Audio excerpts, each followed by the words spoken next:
Bueno, básicamente la idea, el título que yo sugerí para la charla de hoy es hablar de las aplicaciones y también de las implicaciones ecológicas del uso de comederos artificiales, en el caso particular de los colibríes. Tenemos que hablar de los sistemas de polinización en donde intervienen estas aves. La familia Trochilidae, los colibríes son sumamente diversos, existen alrededor de 330 especies descritas. Y si nos vamos a la base molecular, posiblemente sean menos. Recientemente estaba revisando unos artículos para esta charla y la evidencia molecular casi que viene a agrupar una gran cantidad de especies que actualmente son pues consideradas como especies aparte. Los colibríes son sumamente atractivos y esto los hace pues un grupo que ha capturado la atención no solamente de los ornitólogos, sino de cualquier persona que le interesen las aves, por razones que son obvias, por su plumaje que es metálico y también por su metabolismo.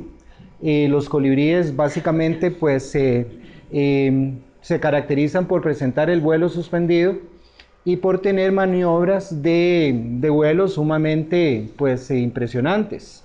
Pueden despegar, pueden mantenerse en vuelo suspendido de un pronto a otro, salir a una velocidad tremenda. Y también sus despliegues sexuales para efectos de atracción del sexo opuesto, pues también son bastante impresionantes.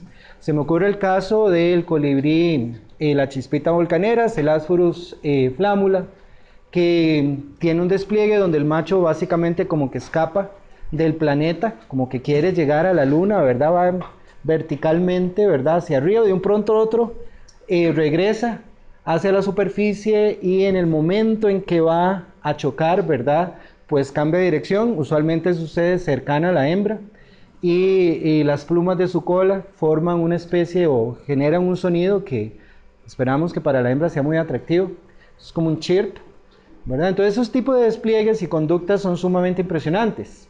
Y también tenemos colibríes que pues nos muestran que existen extremos en lo que es la miniaturización. ¿Cuán pequeño puede llegar a ser un ave?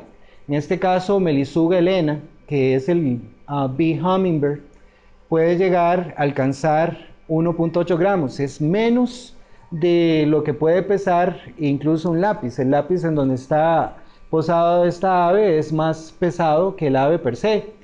Así tenemos en el extremo opuesto al colibrí gigante, Patagonia gigas, que puede alcanzar unos 20 centímetros de largo, unos 20 gramos de peso y más o menos así, ¿verdad? Entonces es en el extremo opuesto.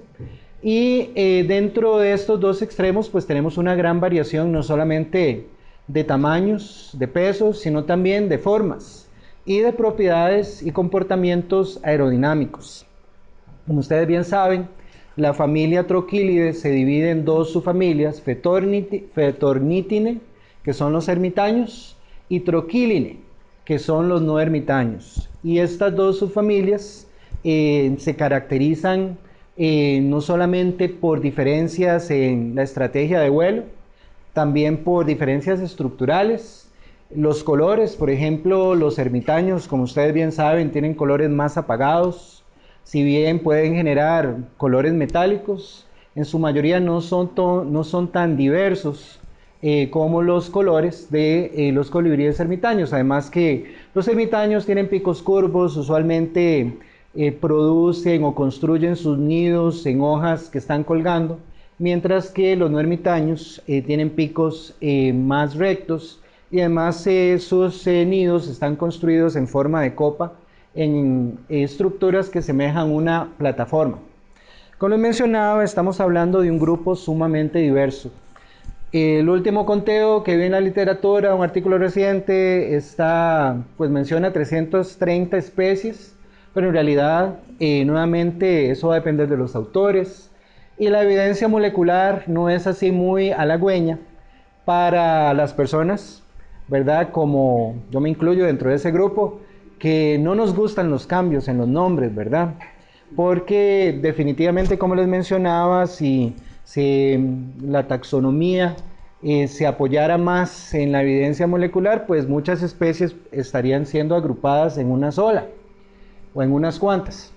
El grupo está restringido al continente americano y el centro de origen es la Amazonia, lo cual es interesante porque a través de su historia evolutiva, el grupo ha sufrido eventos de colonización y de vicarianza, o sea, de aislamiento por barreras geográficas, y lo ha sufrido de forma repetida, de manera que en términos generales podemos decir que el grupo es polifilético. La tendencia ha sido de colonizar, desde la dirección de colonización va desde los bosques tropicales de tierras bajas hacia ecosistemas de bosque nuboso y ecosistemas de páramo, bosques y tipos vegetacionales de altura, que son ambientes sumamente hostiles para estas aves, para las aves en general. Y para los ectotermos en general, debido a las diferencias, como todos sabemos muy bien, de temperatura entre el día y la noche. También hay una tendencia de moverse desde ecosistemas o latitudes tropicales hacia latitudes templadas, tanto dentro de Norteamérica como de Sudamérica. Entonces, características particulares del grupo, primero que todo es el vuelo estacionario, como les mencionaba, y asociado con el vuelo estacionario es una estructura y una fisiología que pues refleja una alta tasa metabólica y un alto desempeño energético. Entonces, los colibríes tienen que alimentarse de manera instantánea, no pueden decir, bueno, voy a comenzar una dieta hoy y mañana voy a continuar alimentándome. No pueden hacer eso. Tampoco podemos tener colibríes que sean o muy gordos o muy flacos. La variación, digamos, morfológica es muy restringida. Eso lo hace el grupo pues sumamente interesante desde un punto de vista de ecología funcional, porque el rango de variación que ellos pueden expresar es verdaderamente restringido. Entonces necesitan alimentarse casi de forma constante, principalmente de néctar, y obviamente añadiendo a la dieta insectos. Entonces, básicamente esa tasa metabólica y esa capacidad de reacción y la capacidad del vuelo suspendido se debe principalmente a la estructura, ¿verdad?, del ave, la alta concentración de mitocondrias en los músculos del pecho, que hacen que puedan tener ese desempeño funcional tan elevado. También la estructura del ala, es un ala básicamente plana que funciona de una manera muy semejante a la hélice de un helicóptero. Entonces pueden rotar el ala, en realidad los colibríes no están como aleteando, sino que están rotando, ¿verdad? Entonces han sido comparados en términos aerodinámicos con la hélice de un helicóptero. Y como les mencionaba, también a nivel pues fisiológico pueden procesar una gran cantidad de azúcar, pueden reaccionar no solamente en maniobras de vuelo, sino también despertar de pues, procesos fisiológicos como es la torpidez. Y pueden reducir su temperatura corporal hasta un 50% y eso les permite colonizar ambientes extremos, ¿verdad?, que para otros organismos, ya sea aves, incluso mamíferos, pues sería sumamente difícil pues de sobrevivir. Y como les mencionaba, el grupo es nectarívoro por excelencia, ¿verdad? Entonces el néctar es un recurso que en cierta manera es predecible. Todos ustedes que han observado estas aves con cierto detenimiento en el campo saben que regresan de una manera casi, podemos decir, como un relojito, a visitar las mismas flores, ¿verdad? Y eso usualmente coincide con la capacidad de la planta de pues producir más néctar. La tasa de producción de néctar en muchos casos está relacionada con la tasa o la frecuencia de visitación de flores. El néctar es abundante, es cierto, pero en la naturaleza los azúcares no son, sobre todo los néctares concentrados, no son muy comunes y tampoco existen una abundancia comparable con la que podemos tener, por ejemplo, en un comedero artificial. Eso tal vez es necesario dejarlo claro desde el principio. Si bien, como menciono aquí, es un recurso abundante y predecible, hay ciertos límites. También los colibríes necesitan pues añadir proteína, sobre todo durante la etapa reproductiva, ya sea para la producción de huevos. Hay que ver que los machos no ayudan en el proceso de reproducción, en la construcción del nido, el cuidado de los polluelos, simplemente se dedican a reproducirse, a aparearse. La hembra es la que carga con todas las funciones de lo que es la producción de los huevos y el cuidado de los pichones. Entonces, los trabajos clásicos de Stiles, que por cierto en algún momento sufrieron ciertas críticas a nivel de análisis de datos, pues ha mostrado que la producción de néctar y también la conducta fenológica de muchas plantas que son polinizadas principalmente por colibríes, pues coincide con los ciclos anuales de estas aves, ya sea los movimientos migratorios y la estación reproductiva.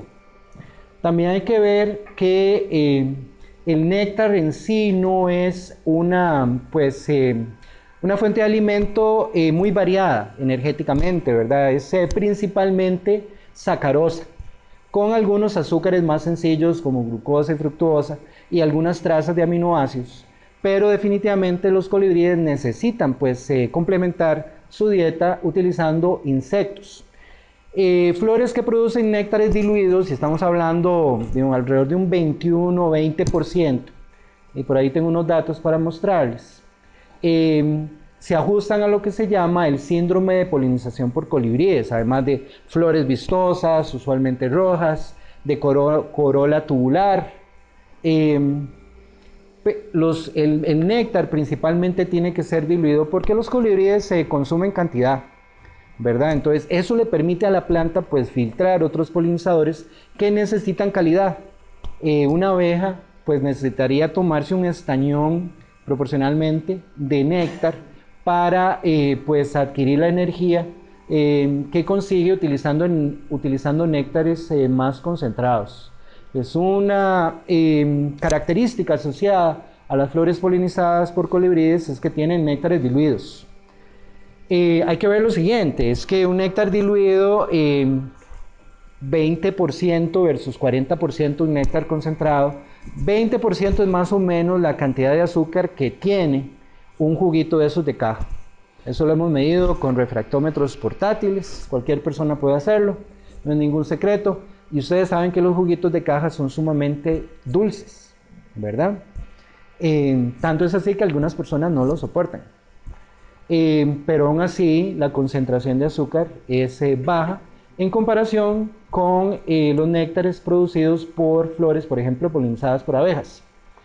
En mi opinión, los sistemas de polinización en los trópicos son muy generalistas. Esto quiere decir que hay una gran cantidad de organismos que vienen a visitar flores y los colibríes, por su naturaleza, son muy oportunistas, vienen a probar, vienen a tratar de visitar flores que no necesariamente se ajustan al síndrome de polinización por colibríes en términos de tener néctares diluidos. Sin embargo, si nosotros comparamos los sistemas de polinización en los trópicos americanos, trópicos del Nuevo Mundo, los trópicos americanos, el neotrópico, tiene sistemas de polinización más diversos, ¿verdad? Entonces, si hacemos la comparación a nivel global, definitivamente vamos a encontrar sistemas en donde intervienen más organismos, hay mayor redundancia, hay mayor, pues también especificidad en los sistemas de polinización en el neotrópico. Sin embargo, creo que no es pues una exageración decir que muchos colibríes, al ser oportunistas, van a probar de todo. Y esto, aunado al hecho de que requieren energía de manera inmediata, hace que tengan que adaptarse casi de manera instantánea a cambios en el medio. Entonces, ¿qué sucede cuando nosotros removemos un bosque y construimos una urbanización con esas plantas marca ACME, ¿verdad? Que ya son listas de especies, la gran mayoría introducidas? Pues el colibrí tiene que adaptarse. Iguales procesos pueden tener lugar en respuesta al cambio climático, ¿verdad? Entonces, nuevamente, los colibríes representan un sistema que nos permite analizar estas preguntas de manera inmediata. En Costa Rica hay 52 especies de colibríes, la mayoría la vamos a encontrar zonas bajas, elevaciones medias, y la diversidad va a disminuir conforme aumentamos en altura. Hay sitios muy diversos, como por ejemplo Monteverde, donde podemos encontrar en un buen día 9, 12 especies de colibríes, y si subimos al área de Cerro de la Muerte, usualmente vamos a encontrar 4. A veces más, se unen 1 o 2 especies más, pero usualmente vamos a encontrar 4 especies. Entonces, a medida que vamos subiendo en elevación, la diversidad de especies disminuye. Cuando hacemos el análisis utilizando pues, áreas de conservación, el índice de Cody es un índice de diversidad beta. La diversidad beta nos permite medir grupos de especies, nos permite comparar cuán similares son. Entre más alto es el índice, más similar son las faunas que estamos comparando. Entonces, cuando nosotros nos alejamos en áreas de conservación, el índice aumenta, eso quiere decir que vamos a tener especies más diferentes. Y si obviamente estamos comparando zonas geográficamente más cercanas, pues el índice va a bajar porque la similitud va a ser mayor. Perdón, es al revés, lo interpreté creo que al revés. Pero en fin, Costa Rica, que es un país dominado por montañas, donde 70% del territorio nacional son montañas, permiten hacer este tipo de comparación. Porque las faunas, cuando nosotros comparamos zonas alejadas, tienden a tener un alto grado de diversidad beta. Eso quiere decir que tienden a ser muy disímiles, muy diferentes. Lo cual, pues, refleja el hecho de que este país es muy divertido para hacer biología, especialmente ornitología. Este autor, Robert Bleiweiss, publicó este artículo en 1998 y una serie de artículos semejantes donde, por cierto, utiliza casi las mismas figuras. Sin embargo, muestra tendencias en términos de lo que ha sido el proceso de especiación, de evolución y de dispersión de estas aves, donde tenemos no solamente movimientos siguiendo el gradiente altitudinal hacia arriba, sino también hacia abajo, ¿verdad? La invasión de las Antillas. Las Antillas son sitios no muy diversos, son poco diversos para colibríes, y posiblemente el resultado de las especies que tenemos ahí ha sido pues el producto de un evento de colonización. No ha habido pues recolonización o movimiento de colibríes de vuelta al continente, por lo menos no en el tiempo reciente. Y hay movimientos principalmente del sur al norte y también del norte hacia el sur, lo cual quiere decir que la evolución de colibríes está en proceso. Y es interesante ver cómo esto va a funcionar con el paisaje actual, que se caracteriza por ambientes fragmentados, por pérdida de hábitat, y también en el futuro cercano, lamentablemente, por lo que se proyecta va a ser un amplio recambio de especies, sobre todo no solamente de especies de vertebrados, insectos, sino también de plantas. En realidad, pues el paisaje va a variar en el tiempo ecológico, no necesariamente en el tiempo evolutivo. Entonces, la evolución ha sido compleja, ha habido eventos de colonización, de recolonización, de aislamiento geográfico, y estos siguen pues tendencias tanto arriba como hacia abajo del gradiente. Bueno, el mismo autor produjo este artículo en 1990, ¿qué dice ahí? 8. Y vean ustedes que la fauna se originó en el Paleoceno, hace aproximadamente unos 60 millones de años, y de ahí en adelante se han divergido diversos grupos como los ermitaños, los mangos, brilliants, coquettes, emeralds, mountain gems, y finalmente los más pequeños, bee hummingbirds. Entonces han habido una tendencia a reducir el tamaño, ¿verdad? Y hacia lo que es la especialización, pero en general es una tendencia, ¿verdad? Si nosotros examinamos la lista vamos a encontrar muchas excepciones, y eso es, digamos, lo normal, lo que nosotros deberíamos más bien predecir, porque las condiciones que colonizan los colibríes son sumamente heterogéneas. O sea, hay un proceso continuo de evolución, de especiación, de colonización de nuevos hábitats y de adaptación. Entonces, si nosotros nos vamos a los ambientes de altura, que son, digamos, los más estresantes, hostiles, donde esperamos que la selección natural sea muy fuerte, vamos a ver que ese mismo ambiente pues impone condiciones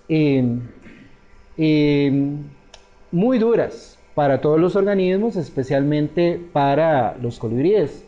Entonces, la adaptación va en términos de soportar lo que es una baja concentración de oxígeno.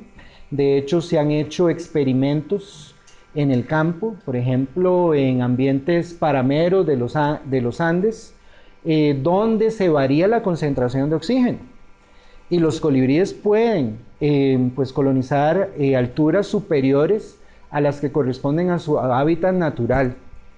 No las colonizan simplemente porque no hay montañas tan altas, pero tienen el potencial de hacerlo.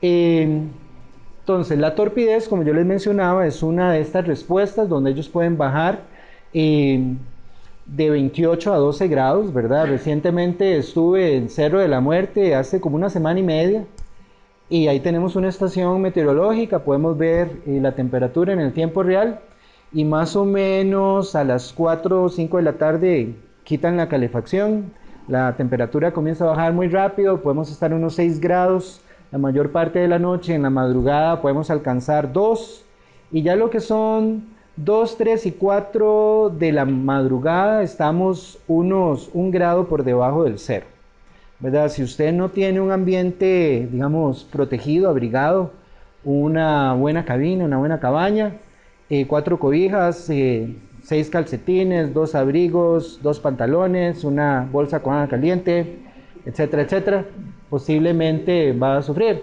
A pesar de que la foto no es muy buena, pues esto es tomada a las 6 de la mañana, creo que antes de las 6 incluso, y podemos ver escarcha.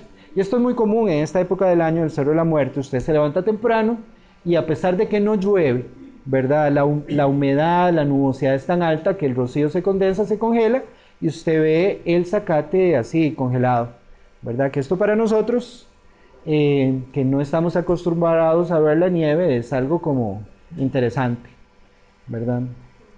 Entonces, la colonización de estos ambientes requiere un rearreglo de lo que es la estructura del ave, sobre todo las estrategias en lo que es batir las alas y también pues ajustarse a esa baja concentración de oxígeno, a esas bajas temperaturas. Entonces, igual vamos a encontrar maniobras bastante complejas y pues despliegues de gran velocidad, pero usualmente esto sucede cuando el clima es favorable, cuando tenemos el día está cálido, ¿verdad? Como les mencionaba, no solamente es el forajeo por insectos, a veces nosotros tenemos la tendencia de pensar que la estructura del ave, en este caso el pico, la longitud, la forma, viene a ser ajustada como una llave, una cerradura, a lo que es la estructura de una flor. Y en realidad, pues también interviene en lo que es el forrajeo por insectos, no solamente en lo que es la textura del pico, sino también en la capacidad del pico de doblarse y del ave de ejercer ciertas maniobras en vuelo que le permiten capturar insectos. Este artículo, que fue publicado hace bastante rato, pues muestra que la maxila, o sea, la mandíbula inferior del ave puede doblarse en el vuelo, ¿verdad? Es flexible y eso permite que pues sea más eficiente capturando insectos al vuelo.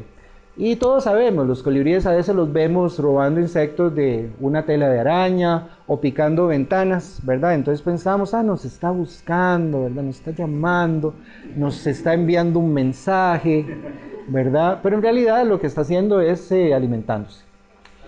Y algo muy interesante es la estructura de la lengua. Este artículo fue publicado en el 2011, tampoco es muy reciente que digamos, pero eliminó una idea que antes incluso era aceptada en la literatura, que el néctar era absorbido por capilaridad, que era un proceso mecánico, digamos, que requería poca energía. En realidad el proceso que ellos describen en este artículo tampoco requiere una alta cantidad de energía, pero va a depender de la biomecánica de la lengua.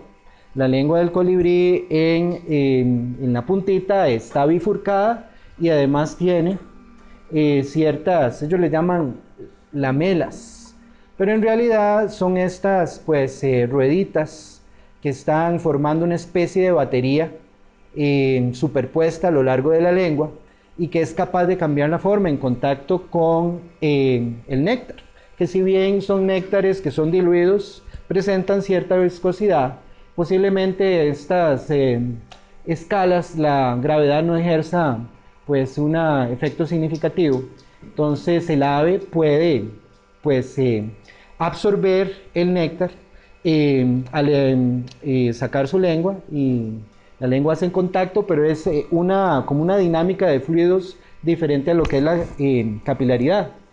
No es muy sencillo entender el mecanismo que ellos están proponiendo, ¿verdad? Pero es semejante a lo que es recoger un líquido derramado con un trapo, ¿verdad? Solo que en este caso, cuando usted levanta el trapo, si hay mucho líquido, se va a continuar derramando, usted va a tener líquido que se va a desprender del trapo. En el caso de colibrí no sucede así, pero es como enviar un trapo o un palo de piso, todos saben lo que es un palo de piso, ¿verdad? Lo que la gente llama la mecha, ¿verdad?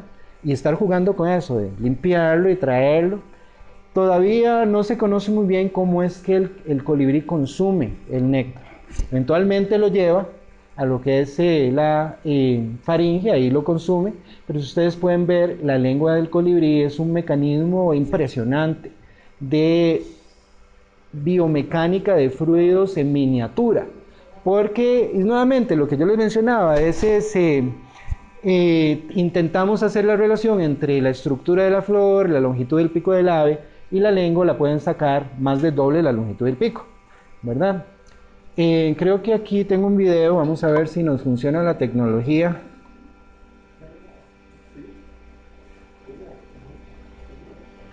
Ay, ¿dónde está? Ya me perdí. Estoy buscando el escritorio. ¿Abajo ese de aquí? Ah, ok, es este. Este video lo tomé con una cámara 80 cuadros por segundo. Y aquí podemos ver la lengua. Más o menos es muy transparente, entonces ustedes la van a ver. Apenas se nota, ¿verdad? Cuando entra y sale, ¿verdad? Y esto, si lo vemos a velocidad real, primero que todo ustedes no van a ver las alas, ¿verdad? Eso es una solución de azúcar, ¿verdad? Que asemeja la concentración de las plantas, en este caso en el Cerro de la Muerte. Entonces, los colibríes además pueden aprender, que es otra cosa. El uso de los comederos nos permite, pues, implementar ciertos experimentos, ¿verdad? Pueden aprender. Si ustedes aumentan la concentración, ellos van a preferir la mayor concentración, ¿verdad? Lo que pasa es que en la naturaleza las flores producen néctares diluidos por efecto de filtrar o evitar que otros polinizadores, por ejemplo insectos, vengan a utilizar el néctar sin realizar la polinización. Entonces, en realidad es un video muy sencillo. El artículo que les menciono, utilizaron una cámara a 1260 cuadros por segundo, ¿verdad? Entonces es impresionante el grado de, pues, el video bien.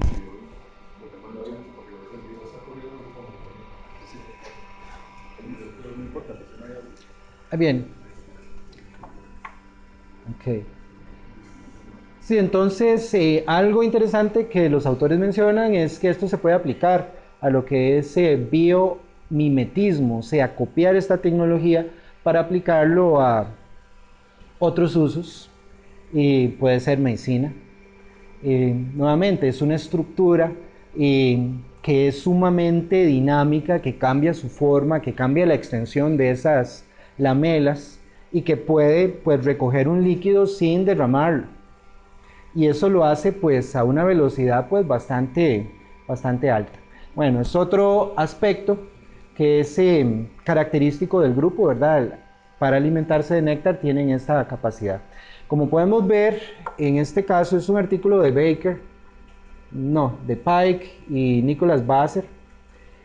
Bueno, Baker también ha trabajado en esto, pero en realidad es un ejemplo de la concentración de néctar para invertebrados, ¿verdad? Como abejas, mariposas, que es significativamente más alto, está en un rango mucho más alto que los néctares que tenemos para colibríes, que están 25, 20, incluso en Cerro de la Muerte es frecuente encontrar plantas que produzcan concentraciones de 12%, que es relativamente bajo, ¿verdad? Pero hay que considerar que nosotros podemos engordar tomando jugos azucarados, ¿verdad? Entonces, igual para los colibríes sigue siendo pues una forma pues bastante efectiva de encontrar energía. Y como les mencionaba, en experimentos muy sencillos que se han hecho o que he hecho en Cerro de la Muerte, usted cambia la concentración del comedero y los colibríes van a preferir siempre la concentración más alta, ¿verdad? Eso es lógico, ¿verdad? Porque es que tenemos néctares diluidos, ya lo mencionamos, porque de esa manera las plantas pueden seleccionar el tipo de polinizador. Muy bien, como les mencionaba, dentro de esas adaptaciones está el vuelo estacionario y es muy bonito verlos interactuar y sobre todo en cámara lenta. Ahora que conseguimos ese nuevo juguete, tenemos que ver cómo hacemos para colectar datos, o sea, utilizarlos para algo útil, pero por el momento es muy entretenido. Y es ver cómo despegan, ¿verdad? De un pronto a otro, están en un solo punto estacionario, de un pronto a otro se mueven hacia atrás. Y en algunas ocasiones yo he visto colibríes que vuelan hacia abajo, casi de cabeza. Entonces esa capacidad es increíble. Algo que no voy a mencionar aquí, a pesar de que es uno de los aspectos que estamos explorando por motivos de tiempo, es la estructura de la morfología del ave. Y ¿por qué lo quiero mencionar? Porque realmente la morfología se estudia de una manera muy estática, ¿verdad? Nosotros medimos lo que es la capacidad de carga alar, el área del ala sobre el peso y otras mediciones de ese tipo, y en realidad pues el ave en el vuelo está modificando la forma del ala, está modificando la forma de la cola, la dirección del ala y de la cola varían de una manera muy dinámica. Todavía no he visto un estudio que tome en cuenta ese dinamismo, incluso utilizando cámaras de alta velocidad. Bueno, ya para entrar un poquito en materia, ¿por qué usamos los comederos? Bueno, la gran mayoría de las personas lo utiliza simplemente para traerlos y poder observarlos, porque sabemos que en la naturaleza, en un bosque muy complejo, los colibríes están dispersos en un hábitat muy heterogéneo, entonces cuesta verlos. Entonces lo que hacemos es atraerlos, ¿verdad? Y eso ha hecho que muchos sitios, no solamente restaurantes, sino hoteles, incluso ya tenemos los famosos jardines de colibríes, como tenemos jardines de mariposas, tenemos jardines de colibríes, y hay lugares donde la gente incluso deposita la solución azucarada en la palma de la mano o utiliza un tubo de ensayo, ¿verdad? Y entra en esa relación de cercanía. Y nuevamente, hay un aspecto educativo, si eso se utiliza dándole énfasis a la educación, porque yo lo he hecho con mis estudiantes aquí de biología, y en realidad la relación y la opinión que una persona tiene de un ave, de un grupo como este, pues cambia cuando entra en contacto y los estudia, digamos, up close and personal, en este caso. Luego es muy fácil obtener fotografías. Si yo no sé, la gente que es fotógrafo profesional, pues dice, obviamente, esto es hacer trampa, ¿verdad? Porque el fotógrafo de verdad va al campo y pone su cámara y no importa la lluvia, el frío, lo que sea, va a tomar la foto. Pero aquí es muy sencillo porque usted se posiciona cerca de los comederos, los colibríes se perchan y usted tiene fotos muy bonitas. Bueno, un ejemplo. A nivel ecológico, pues utilizar comederos nos permite tener muestras grandes, que de otra manera sería muy difícil. Yo he estado en sitios donde he puesto redes y muchas redes y no he capturado colibríes, y eso es frustrante, ¿verdad? O sea, la tasa de captura aumenta significativamente en sitios cercanos a los comederos, porque en los comederos los colibríes están concentrados. Sin embargo, a pesar de que podemos utilizarlo como un método de muestreo, y se ha utilizado así en la literatura, no sabemos cuál es el efecto, ¿verdad?, que tienen los comederos, no solamente sobre el éxito reproductivo de las plantas que son polinizadas por los colibríes, sino también sobre los colibríes per se. Porque hay una serie de consecuencias, ¿verdad? El hecho de estar agregados, hay mayor competencia, hay mayor interacciones. A veces ustedes encuentran combinaciones de especies que no son comunes en la naturaleza, ¿verdad? También yo lo veo desde el siguiente punto de vista, es una nueva manera de hacer ecología que en cierta forma está en contraste con la forma tradicional de hacer biología. Estamos más acostumbrados a experimentos naturales, a describir la variación natural, y nos cuesta mucho entender que a veces podemos implementar condiciones experimentales, y una de ellas es establecer un comedero, ¿verdad? Los objetivos, aunque como les menciono, la investigación es un poquito más amplia, es medir cuál es el impacto de los comederos sobre la carga de polen y lo que es la conducta de forrajeo en dos sitios, en Cerro de la Muerte y en Monteverde, y relacionar la conducta de forrajeo con la variación estructural, con la habilidad competitiva, cómo es que la capacidad competitiva es afectada por la estructura del ave. Bueno, estos son los dos objetivos principales y los dos sitios donde se realiza esta investigación, es en Monteverde y en Cerro de la Muerte, que son pues faunas de colibríes que han sido estudiadas en el pasado. Cerro es más sencillo, Monteverde es más difícil, el bosque tiene muchas más especies, la estructura es más heterogénea y tenemos más especies de colibríes. Aquí estoy poniendo 9, pero ustedes pueden tener más. En Cerro de la Muerte trabajamos en el restaurante La Georgina, y en La Georgina incluso teníamos un sitio de control que al tiempo abandonamos porque era llevarse un buen libro y una buena silla y poner las redes y esperar que cayeran. La tasa de captura era muy baja porque la mayoría de colibríes estaban concentrados alrededor de los comederos. Y en Monteverde hay sitios, muchos de ustedes trabajan en Monteverde, lo saben muy bien, que han tenido comederos toda su vida, casi desde que comenzaron a hacer negocio, ¿verdad? Desde los años 80, todos los días, fines de semana, navidades, año nuevo, etcétera, etcétera. Entonces es un recurso, digamos, súper abundante y obviamente sumamente predecible. Entonces la Georgina está a 3100 metros y se caracteriza, está rodeada por ambiente de robledal, de páramo. Ahorita nosotros estamos extendiendo este proyecto del robledal al páramo. Estamos viendo polinización en este ambiente. No tengo datos para mostrar todavía porque es un proyecto que está, digamos, en proceso. Pero lo que he podido ver, primero que todo, es que los recursos obviamente son mucho menores y vamos a tener colibríes, en este caso Celadfrus flamula, es la especie que hemos observado casi en un año, ¿verdad? De manera continua, con otros que se acercan al borde del páramo, como Panterpe insignis. Entonces es muy interesante hacer el contraste entre estos dos ambientes, pero los datos todavía están, digamos, en proceso. Monteverde trabajamos de hecho en 4 sitios, aquí menciono Selvatura, el bosque nuboso, la reserva del CCT y la galería de colibríes. También incluimos la estación biológica San Luis, que no tiene comederos. En Selvatura tenemos 5 estaciones, llamo estaciones a los sitios como esto, que forma una especie como de, no sé cómo llamarlo, trípode, por llamarlo de alguna forma, con 5, a veces 5 o 4 comederos, un total de 17 comederos en el jardín de Selvatura. En el bosque nuboso instalamos 11 comederos de forma temporal dentro del bosque, alrededor del laboratorio. Y en Monteverde el Hummingbird Gallery tiene 6 comederos permanentes. Los números varían, pero cuando tomamos los datos, esos eran los comederos que encontramos. Y tenemos datos desde abril del 2012 hasta noviembre del 2013, creo que hasta abril de 2014, de hecho.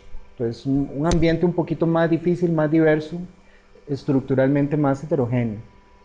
Entonces, las especies de cerro, los 4 especies usuales, que es el colibrí chispita, garganta de fuego, magnífico y oregi violáceo, donde Panterpe insignis, el colibrí garganta de fuego, es la especie alfa, y el que está en el último lugar de esa jerarquía es el colibrí chispita.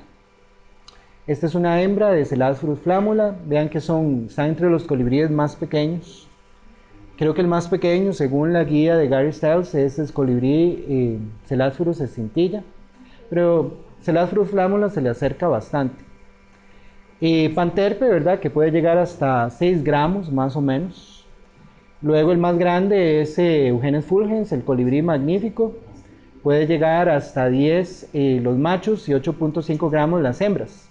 Como ustedes saben, los colibríes de especies grandes, los machos son más grandes, las hembras más pequeñas, y en los colibríes pequeñitos se revierte, ¿verdad? Las hembras son más grandes, los machos más pequeños. Eso se conoce como la regla de Rench. Y vamos a preguntar por qué. Entonces piénselo y luego hacemos un quiz.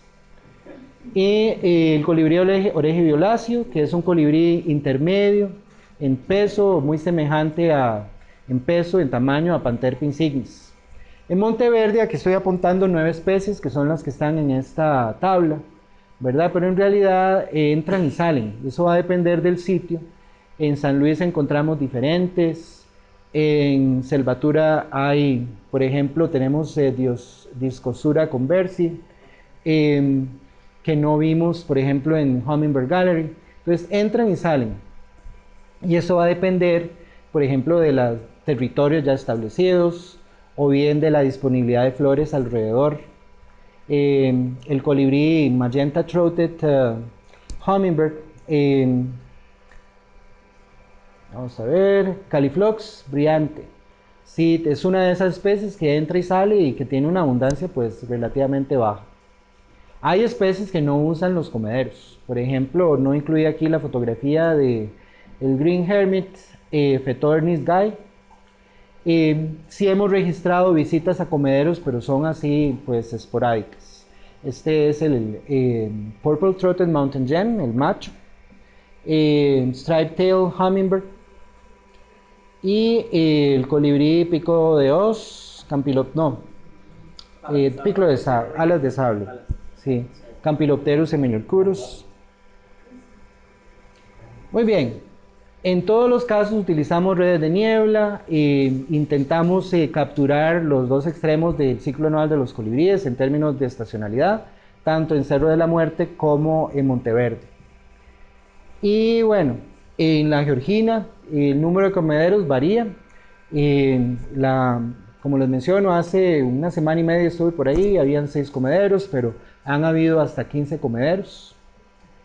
Y los comederos usualmente tienen que darles un refill, usualmente después del mediodía, ¿verdad? Es increíble, la gente que se dedica a esto pues tiene que invertir un poquito, ¿verdad? En azúcar, y si tiene muchos comederos va a gastar más.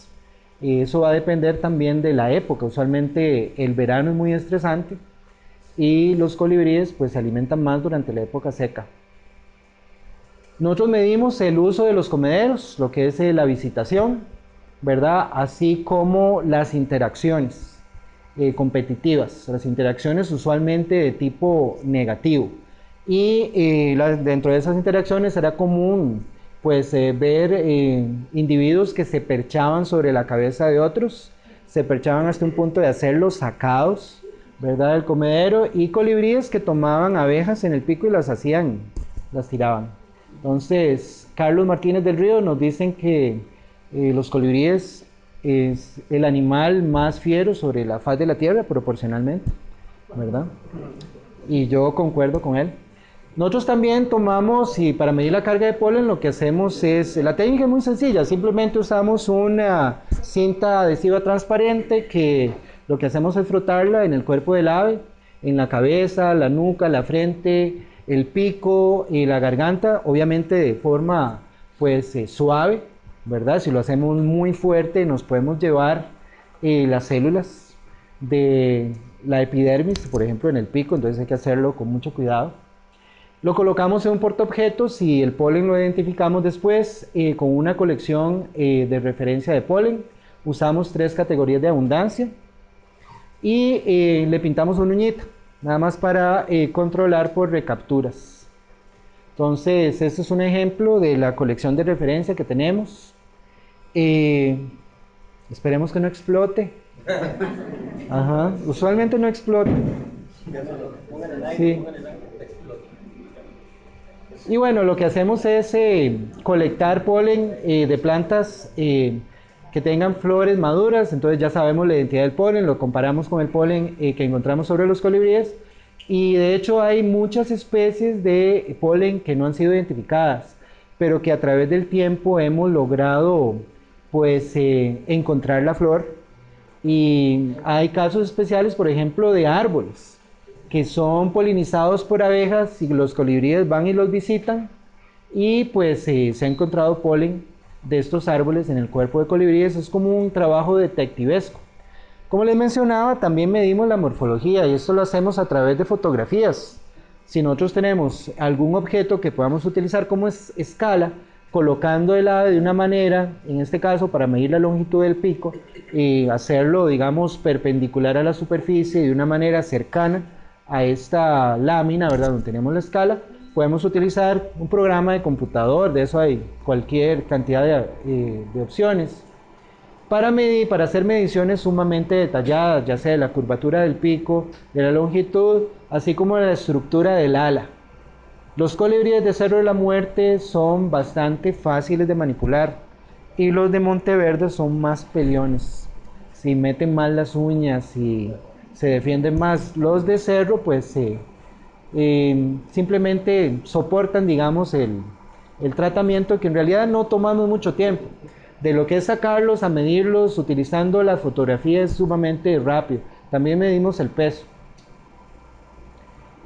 Muy bien, entonces no vamos a hablar mucho de análisis de datos porque hemos utilizado diferentes métodos para relación entre lo que es diferencias en carga de polen, entre sexo, entre especie, entre época del año, ¿verdad? No vamos a entrar mucho en detalle en este caso, pero sí vamos, lo que yo les mencionaba, a presentar resultados preliminares. Y vamos a comenzar con el caso Monteverde. Como les menciono, estos datos necesitan ser un poquito más pulidos, y yo necesito pues analizar todos los datos. Aquí son algunos digamos, ejemplos representativos. Las muestras que usamos son grandes en general, pero también están sesgadas por especies que tienen la tendencia a ser más territoriales, y son las que usualmente van a caer más en las redes porque son más atraídas hacia los comederos. Para algunas especies no vamos a tener mucha representación porque son difíciles de atrapar, van a detectar las redes, o bien no son atraídas por los comederos. Por ejemplo, en el caso de lo que es las visitas, ¿verdad? Primero que todo hay especies como el ermitaño verde, Phaetornis guy, donde tanto para la época seca como para la época lluviosa tenemos unas cuantas visitas. No es una especie, es una especie que vaya a defender parches florales. Es un trapliner, ¿verdad? Sigue una ruta de forrajeo. Pero tenemos otras especies como Elvira cupriceps y también como Heliodoxa jacula. Estas dos de abajo, ¿verdad?, que usan los comederos de una manera casi permanente, pero la intensidad va a variar de acuerdo con la estación. Y si lo hacemos por sexo y especie, vamos a encontrar patrones muy similares.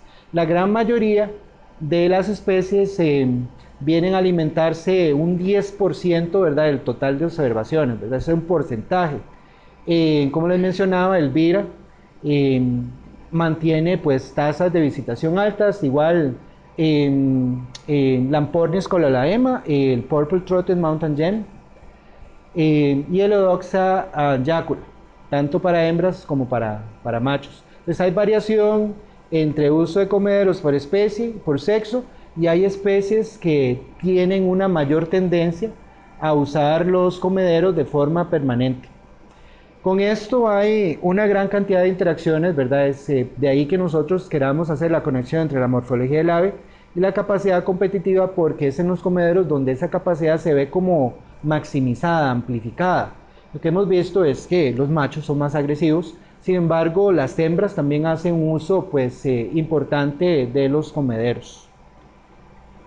Esto nos permitió establecer esta jerarquía de dominancia que fue compartida en redes sociales con ornitólogos de gran experiencia que estaban familiarizados con Monteverde.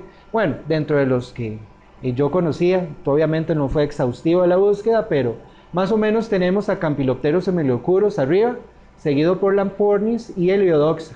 Y luego tenemos especies de tamaño mediano a pequeño. El tamaño aquí es muy importante para determinar la jerarquía de dominancia. Esto lo vemos, por ejemplo, en el porcentaje de interacciones, donde Campylopterus, Violet Saberwing, gana todas, ¿verdad? Llega al comedero y todo el mundo se va. Llega al parche floral y todos se van. Todas las interacciones las gana. De ahí en adelante, lo que es Lampornis o Heliodoxa, pues tienen interacciones entre ellos mismos, entre sexos o entre especies, y algunos ganan, otros pierden, pero ellos se mantienen arriba en lo que es la jerarquía de dominancia. Y algo que no les estoy mostrando aquí es que también las hembras vienen a meterse en esa jerarquía y estar por encima de otras especies, usualmente las más pequeñas, que son las que son más oportunistas y las que básicamente tienen que accesar el recurso de una manera pues un poquito más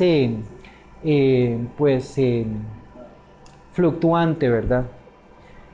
Eso es algo interesante porque cuando nosotros observamos lo que es la carga de polen, ¿verdad? La gran mayoría de los colibríes, por ejemplo, en Selvatura, que tiene un uso muy intenso de comederos, la gran mayoría están limpios. Y eso es muy extraño. Yo tengo desde 1991, cuando hice mi curso de ODT, hace miles de años, ya estamos 26 años. ¡Wow! ¿Cómo pasa el tiempo? En fin, es muy común encontrar hasta 2, 3 especies de plantas en un colibrí.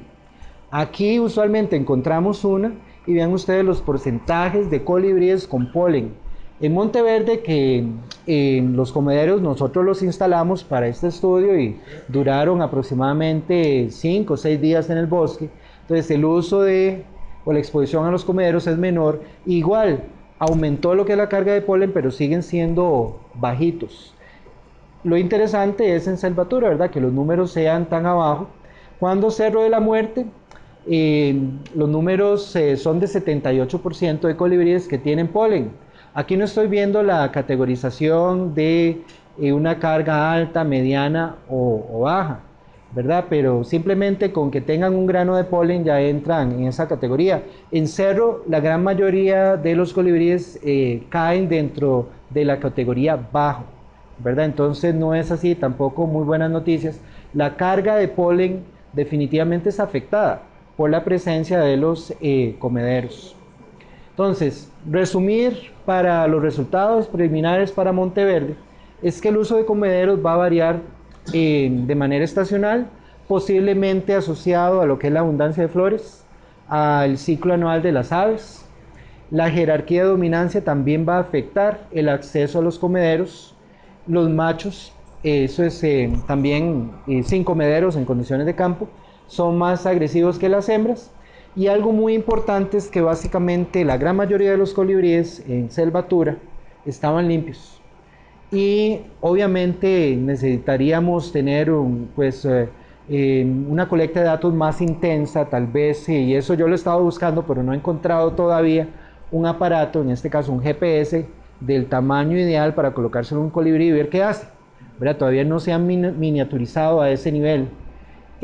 Pero observaciones así anecdóticas, mis propias observaciones, indican que la gran mayoría de los colibríes se mantienen alrededor del área de los comederos. Están altamente concentrados. Si ustedes van a Selvatura, se aproximan a una de esas estaciones y a veces es tal la turbulencia que crean las aves, es como estar a la par de un abanico a baja velocidad. Entonces es interesante lo que sucede ahí, nos permite comparar. Ahora, para Cerro de la Muerte, el porcentaje de visitación coincide también con lo que es la jerarquía de dominancia, con ciertas excepciones. Nuevamente, Panterpe insignis, Fire-throated Hummingbird, es el que domina los comederos, seguido por Magnificent Male, o sea, el colibrí magnífico de Hernes fulgens macho. Y luego tenemos Green Violet Ear, colibrí talacinus, y el Volcano, en este caso las hembras. En Cerro nos cuesta ver machos. ¿Dónde están los machos en Celadus? ¿Verdad? Es una tendencia que también ha sido reportada en la literatura para otras especies de Celadus, especialmente en Norteamérica, que aparentemente hay un sesgo hacia las hembras. O sea, tenemos más hembras que machos. ¿Y por qué? ¿Por qué? ¿Por qué? Bueno, yo tengo mi opinión, porque ahora que estamos extendiendo el estudio al páramo, en páramo estamos viendo más machos que hembras, ¿verdad? Y es interesante porque los machos mantienen sus territorios y si bien no hay mucha diversidad de especies, sí defienden ciertos parches, ¿verdad? Interacciones y peleas, ¿verdad? Entre los machos. Y las hembras van donde, digamos, hay mayor abundancia de alimento. Alrededor de la Georgina también hemos encontrado territorios defendidos por machos, pero definitivamente hay menos. Entonces puede ser relacionado con lo que es la dispersión, la ubicación de los territorios, pero todavía, nuevamente, esa tendencia que ha sido reportada en la literatura de que hay una proporción de sexos mayor y sesgada hacia las hembras en Celadrus, el género Celadrus, todavía yo creo que falta recabar más datos. Bueno, en términos de lo que son los promedios de visitas, las tendencias fueron similares a las que yo mencioné anteriormente. Sí tenemos volcanos machos, ¿verdad?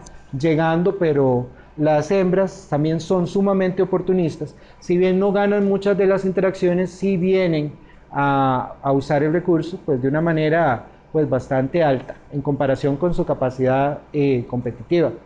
En términos de lo que es el porcentaje, bueno, aquí voy para atrás. Ok, sí, nosotros en Cerro de la Muerte comparamos lo que sucede también en el campo, o sea, con parches florales. Lo hemos hecho poniendo observadores, viendo, midiendo, contando visitas en parches florales y recientemente con cámaras de acción, ¿verdad? Que las dejamos corriendo y luego examinamos los videos. Y hay mucha más variación, ¿verdad?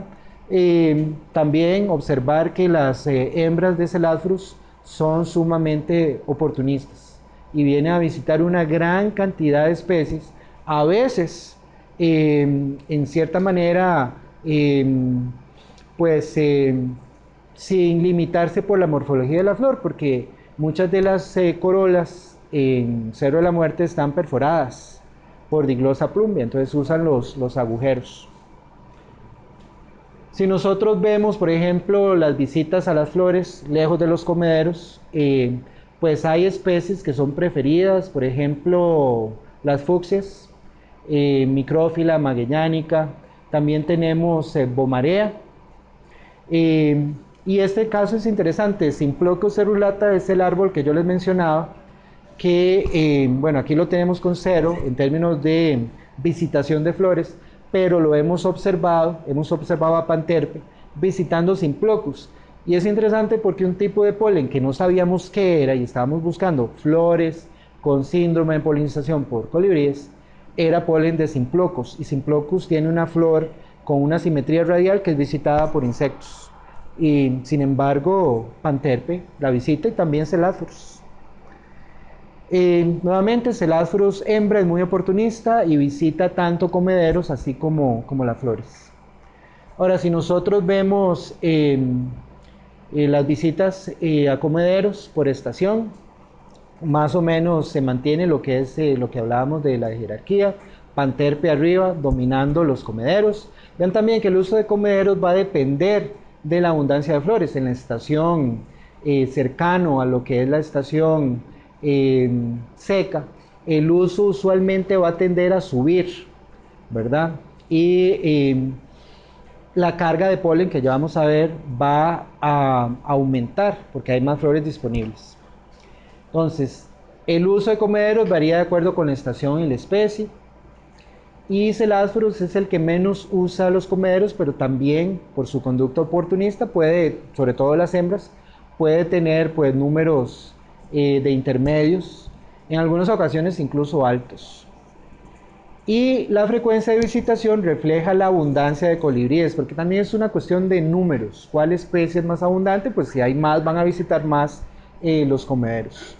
Aquí tenemos las categorías de carga de polen y vean que, y aquí las láminas que voy a pasar muestran que la gran mayoría de las especies en las diferentes épocas de muestreo mostraron cargas de polen muy bajas, ¿verdad?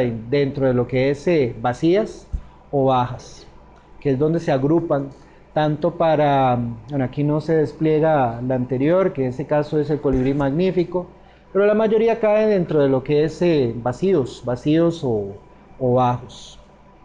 Y aquí lo vemos, creo que lo tengo acá.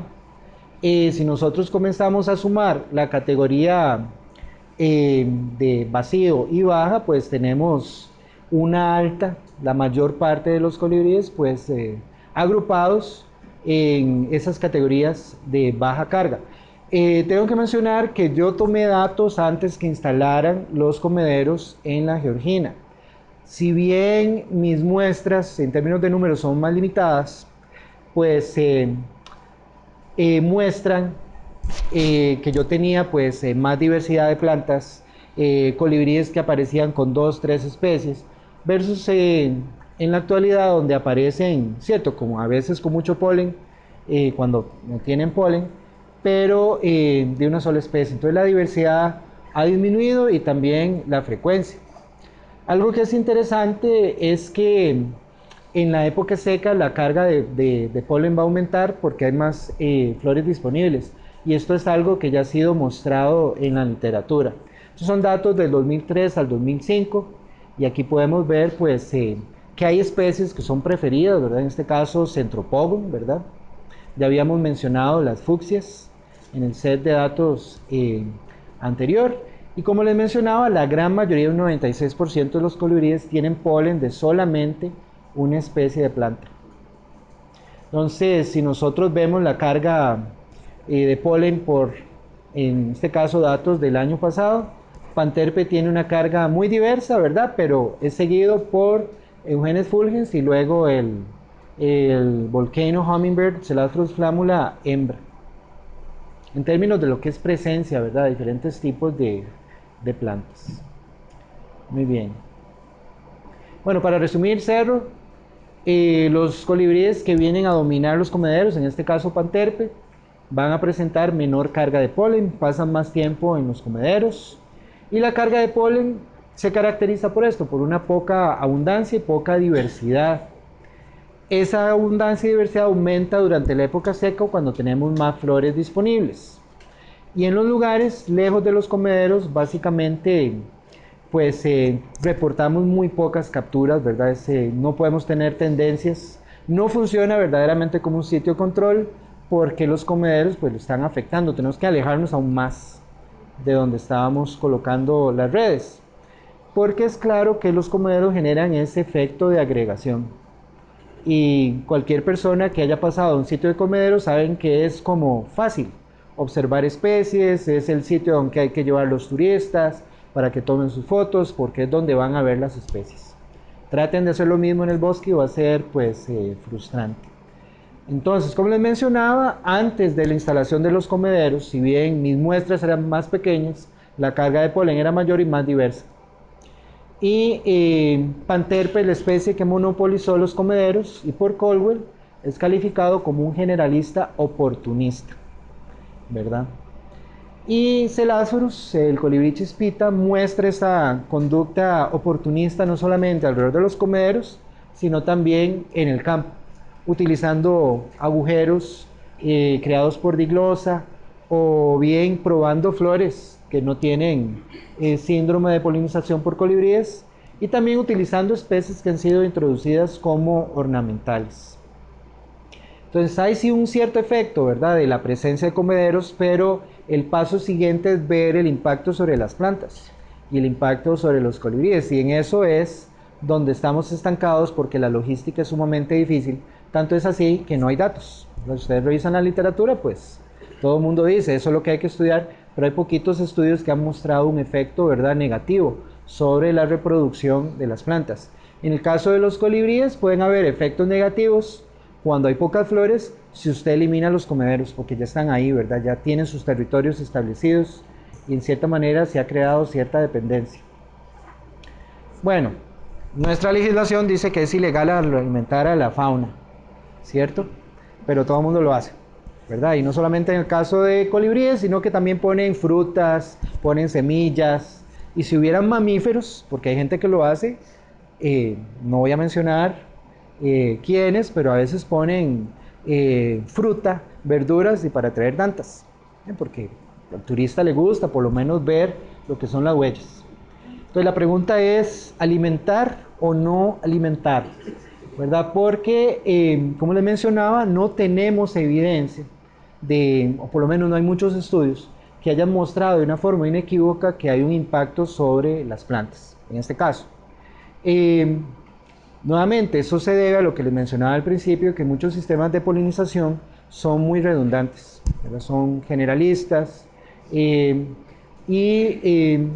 muchos casos simplemente una sola visita es necesaria y suficiente para polinizar una flor. Entonces, ¿qué efectos potenciales podemos distinguir? Bueno, se ha hablado de interferencia a nivel de rutas migratorias, sobre todo en colibríes de zonas templadas que requieren completar su ruta migratoria para sobrevivir. Si se les ofrece alimento, se van a quedar más tiempo, ¿verdad? Hay agregación, y si hay agregación, vamos a tener posiblemente mayor oportunidad de que se agreguen depredadores o que se desarrollen enfermedades. Puede ser que las plantas alrededor de sitios con comederos tengan una mayor reproducción que plantas de sitios alejados. La concentración de depredadores y patógenos, ya lo había mencionado. Y también, bueno, si algunas plantas se ven beneficiadas, otras se van a ver negativamente afectadas. Definitivamente hay una amplificación de la conducta agresiva del ave, ¿verdad? Hay mayor competencia entre colibríes, entre sexos, y hay combinaciones de especies que en la naturaleza no son muy comunes. Y también hay un efecto, digamos, que creo que le llamarían collateral damage, ¿verdad? Especies que usan los comederos porque es un recurso más. Entre ellos tenemos a los bisotes, a los mapaches, a los martillas, se me olvidaron aquí los murciélagos, colingos. Bueno, por mencionar algunos ejemplos, y también insectos, abejas, que a veces usted se encuentra un comedero y está lleno, ¿verdad? Es una trampa mortal para abejas, avispas, todas están ahogadas, hormigas, dentro de la solución, ¿verdad? Entonces, efecto colateral. Bueno, definitivamente hay una consideración ética que nosotros tenemos que tomar en cuenta, ya sea cuando diseñamos un experimento o bien cuando le damos un valor educativo, que yo creo que es necesario darle un valor educativo, y no solamente mostrar el ave. No sé si han visto un turista que toma una foto y se va, ya perdió el interés, tomo la foto y ya me voy. Bueno, entonces tal vez dar un poco más de información y que si lo vamos a utilizar, pues que sea efectivo desde el punto de vista educativo. En lugares donde hay comederos, usualmente la gente comienza a hacer preguntas, comienza a tratar de interpretar ciertas conductas del ave, a identificarlas. Entonces hay una cierta sensibilización, que es importante. Obviamente hay consideraciones científicas porque es una técnica de muestreo. Y nosotros no tenemos este tipo de conflicto ético cuando ponemos una trampa. Por ejemplo, esas trampas tipo pitfall, donde tenemos un recipiente, ponemos alcohol mezclado con jabón y los insectos rastreros caen ahí.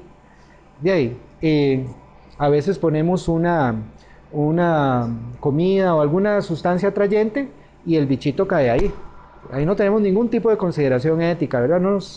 Bueno, es un escarabajo, ¿verdad? Una abeja, en fin. Obviamente deberíamos tenerlas, ¿verdad? Y ser más conscientes del impacto que eso pueda tener. Definitivamente, como una herramienta de muestreo, tiene su aplicación y también tiene su sesgo, como toda herramienta de muestreo, porque solamente algunas especies, las que son más territoriales, las que están en necesidad de satisfacer sus necesidades energéticas en cierta época del año, van a llegar más a los comederos. Entonces, sí tiene sus sesgos, como toda técnica de muestreo. Obviamente, ¿qué pasa cuando alimentamos a los osos? ¿Qué pasa cuando alimentamos a los monos y los monos se acostumbran a recibir alimento de los turistas y se convierten en una plaga? Ahorita hay 3 monos que son los más buscados del Parque Nacional Santa Rosa, ¿verdad? Que están acostumbrados a meterse a las tiendas y robar la comida y están totalmente identificados. Usted llega al parque y encuentra las fotografías, ¿verdad? Y eso sucede porque la gente les da de comer y ustedes los han visto en Manuel Antonio, es el caso clásico, ¿verdad? Donde usted tiene no solamente a los guías, que ya no son muchos por fortuna, pero es principalmente los turistas, ofreciéndoles porquerías, perdonando la expresión, para traerlos. Si ustedes ven a los monos, ¿verdad? que ya lo tienen todo fríamente calculado, tienen a 2 que están distrayendo al público, vienen otros 2 que seleccionan usualmente una persona, digamos, puede ser una señora con un bebé, y la rodean y la persona tiene que tirarles un sándwich, ¿verdad? Para que se dejen. Pues eso sucede cuando alimentamos a la fauna. Y toda esta práctica tiene lugar dentro de lo que es una crisis de polinizadores, que tiene lugar por la aplicación indiscriminada de agroquímicos. La gente que trabaja con abejas produciendo flores me ha dicho que en los potreros antes habían más malezas y ahora se aplican agroquímicos y todo eso se va, y la consecuencia es menos miel, porque muchas abejas utilizaban esas plantas perniciosas de un pronto a otro, ¿verdad? Entonces, estamos dentro de lo que es una crisis de polinizadores que es maximizada, aumentada, amplificada por lo que es el cambio climático. Hay patrones fenológicos que van a ser fluctuantes, ya los vemos con la extensión, ¿verdad? No solamente de la estación seca, sino no solamente en duración, sino también en intensidad. Y lo mismo para la estación lluviosa, eso va a afectar la inversión en recursos que hacen las plantas para reproducirse. Sin mencionar aspectos de extinción, ¿verdad? Que puede ser a nivel local o incluso global. Entonces tenemos una fauna y una biota que se va a estar, digamos, acomodando a este nuevo clima.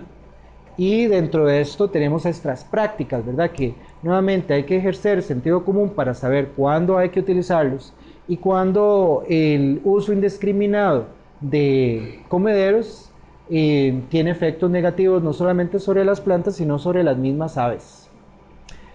Voy a pasar rápidamente la última parte, porque yo creo que estamos un poquito tarde, ya me pasé de la hora, pero hay poquitos estudios, nada más quería mostrarle algunos que han intentado medir el efecto de comederos, pero no ha sido claro, ¿verdad? Incluso en Monteverde hay un estudio, tengo entendido que fue Luisa Moreno que lo realizó, pero no lo publicó, y está mencionado en un estudio, un trabajo de hecho que no es de datos, ahorita no me acuerdo la autora, pero Luisa tampoco encontró nada contundente en términos del grado de reproducción de plantas en sitios cercanos a comederos y lejos de comederos.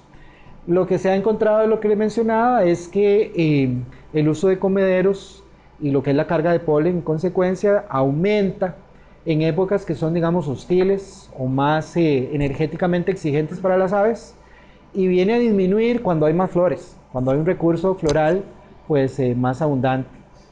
Este es el único estudio que he encontrado, María del Coro Arizmendi y otros, en un parque urbano donde encontraron que sí había una reducción en la visitación, pero de una planta en un parque, ¿verdad? Entonces, falta mucho. Yo creo que parte del problema es que los sistemas de polinización, si bien son generalistas, son muy complejos, y estamos lidiando con aves pues, que están distribuidas en un área geográfica muy grande, donde es muy difícil pues, controlar todos los factores, en este caso los recursos, ¿verdad?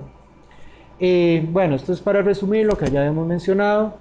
El efecto de los comederos va a depender del contexto, va a depender si tenemos una fauna muy diversa, si vamos a tener, va a depender de la cantidad de recurso floral. Muy interesante el hecho de que en Selvatura fue la regla encontrar colibríes limpios de polen. Básicamente para mí eso sí, me llama la atención porque en cualquier otro lugar, incluso Cerro de la Muerte, con comederos, todavía encuentro colibríes con polen, y más en lugares sin comederos. El cerro, posiblemente los lugares de altura, tengan pues efectos más intensos sobre los colibríes porque las características climáticas imponen pues exigencias energéticas más considerables. Y es necesario explorar, ¿verdad? Lo que les mencionaba, el efecto sobre lo que es la ecología de poblaciones de las aves, así como sobre las plantas que ellas polinizan. Y esas relaciones de dependencia, sobre todo en plantas que son exclusivamente polinizadas por colibríes.